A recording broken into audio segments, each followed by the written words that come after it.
5 வயசுல பையன் தன்னுடைய அப்பாவை மை டாடி இஸ் பெஸ்ட் அப்படின்னு சொல்றான். எங்க அப்பா தான் ரொம்ப நல்லவர்னு சொல்றான். எவ்வளவு வயசுல? 5 வயசுல. அவனுக்கே 10 வயசு ஆயிருச்சுன்னா எங்க அப்பா நல்லவர் தான், கொஞ்சம் கத்துவாரு அப்படிங்கிறான்.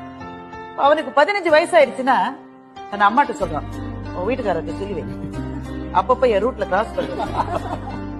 அவனுக்கு 20 வயசு ஆயிடுச்சுன்னு வைங்க, அம்மா எப்படிமா இந்த ஆள போய் நீ கல்யாணம் அப்படின்னு சொன்னா எவ்வளவு வயசு? 20 வயசு. 30 வயசானா நான் எங்க அப்பாவோட பேசுறதே இல்ல சார், நான் என்ன செஞ்சாலும் தப்புங்கிறா சார், நான் அவரோட பேசுறது இல்லை அப்படின்னா எவ்வளவு வயசு? 30 வயசு. அவனுக்கே 40 வயசு ஆயிடுச்சுன்னு வைங்க, இப்ப அவனுக்கே கல்யாணம் ஆகி பிள்ளைகளா இருக்கும். எங்க அப்பா கத்திக்கிட்டே இருப்பாரு, நல்லவர் அப்படின்னா அவனுக்கு 40 வயசு. இப்ப அவனுக்கே 50 வயசு ஆயிடுச்சுன்னு வைங்க, அந்த வறுமையிலையும் கூட எங்க அப்பா எங்களை எப்படி வளர்த்தாரு தெரியுமா, மை டாட் இஸ் கிரேட் அப்படின்னு சொன்னா அவனுக்கு 50 வயசு. அப்போ 5 வயசுல எங்க அப்பா ரொம்ப சிறந்தவர்னு சொன்னது திரும்பி வர்றதுக்கு 45 வருஷம் ஆயிருக்கு பாருங்க. இதுதான் சர்க்கிள் ஆஃப் லைஃப்.